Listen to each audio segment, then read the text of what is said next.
Don't get jealous wherever you're watching this clip, but it's like 35 degrees here. It's fucking boiling. Anyway, and George Groves, Callum Smith is on a weekend. Who knows? Who knows this fight is even happening? You've got to be very careful where you put a fight. And not just where you put it in terms of country, which obviously is a huge mistake where they put this fight. But in terms of what fights are around it. Right? It's all well and good trying to jump on the wave of other fights, but if the fights are that big, which they were, you're going to get swallowed. You had Canelo GGG 2, which was always going to be massive, and the aftermath was massive. Then you had Joshua Povetkin, where the build-up was big, and the aftermath has been big as well. And people just aren't knowing, aren't remembering that there is a fight. Callum Smith is taking on George Groves, and he's challenging him for his world title. It is the final of the World Boxing Super Series, and I don't think anyone cares.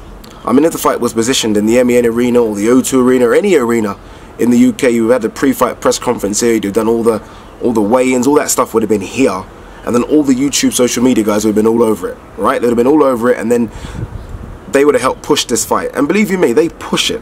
I don't know if these guys know their worth, the IFLs, the boxing socials, Seconds Out, Fight Hype. The way they promote a fight, they generate millions of views for a fight. And if the fight isn't getting national TV coverage, but clearly George Groves, Callum Smith isn't, these people help pump it. And obviously because this fight's in Jeddah and these guys are not out in Jeddah, no one knows about this fight. But it is a good fight. It is a good fight.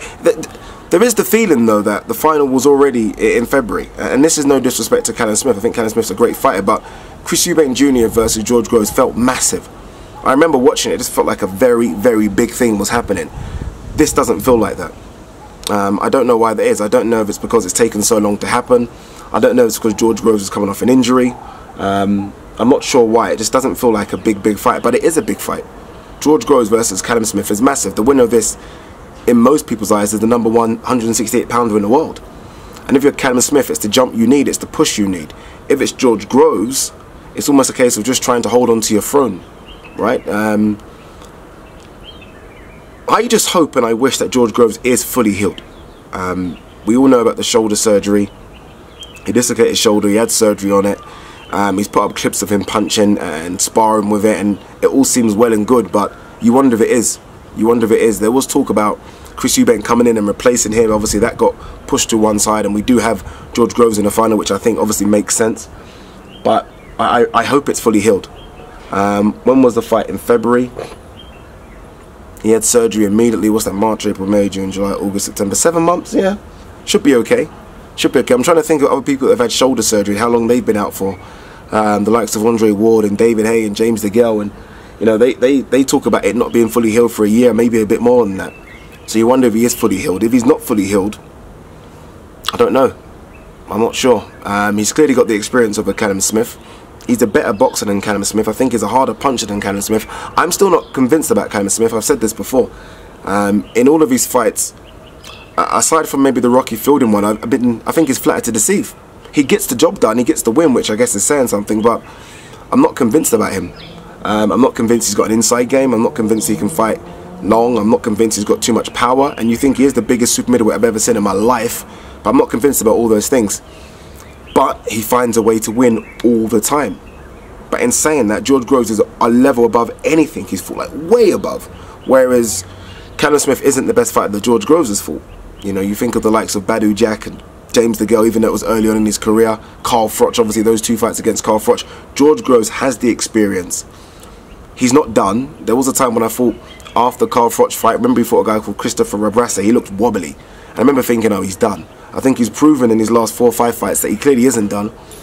But in saying that, how good are the likes of Rabchenko, Chris Eubank Jr., Jamie Cox, who really is a 154-pounder?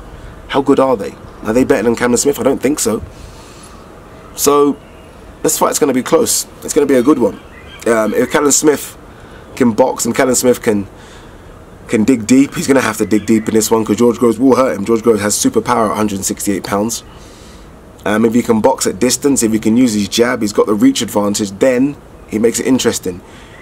If he lets George Groves into that pocket, into where George Groves likes to work, George Groves has the best jab in the business, trust me, the best jab in British boxing, without a doubt, one of the best jabs I've seen. If George Groves gets that jab off, it's a long night for Callum Smith. And if that right hand or the right shoulder is fully healed. It is the right shoulder, isn't it? If that's fully healed and he can punch with full force in that right shoulder, not only will George Groves beat Callum Smith, he could knock him out. He could knock him out. He's got the experience. He's been there and done it. He's confident right now. I think him and Shane McGuigan make a truly good team. I'm not convinced about Joe Gallagher at the top level. In fact, I'm not convinced about Joe Gallagher at the bottom level. But nonetheless, it is a good fight. I will watch it, obviously. Chris Eubank Jr. is on the undercard, which always makes it interesting, doesn't it? But I'm picking George Groves to win. And then, who knows what? I'm not quite sure what he's going to do after that, to be honest. Obviously, James DeGale's talking about a fight in December. He got Benavidez. It looks like he could be suspended, maybe because of that cocaine thing, or it looks like he'll take time out of the ring. So maybe there's an option of going to 175. He clearly struggles at the weight, does George Groves. You look at him at weigh-in times, he looks gaunt. I mean, he's pale anyway, so it looks worse, but there is an option about going to 175. If he's going to clean up 168, there's an option about going to 175. Adonis Stevenson saying he wants fights. There's an option, right? But we'll see.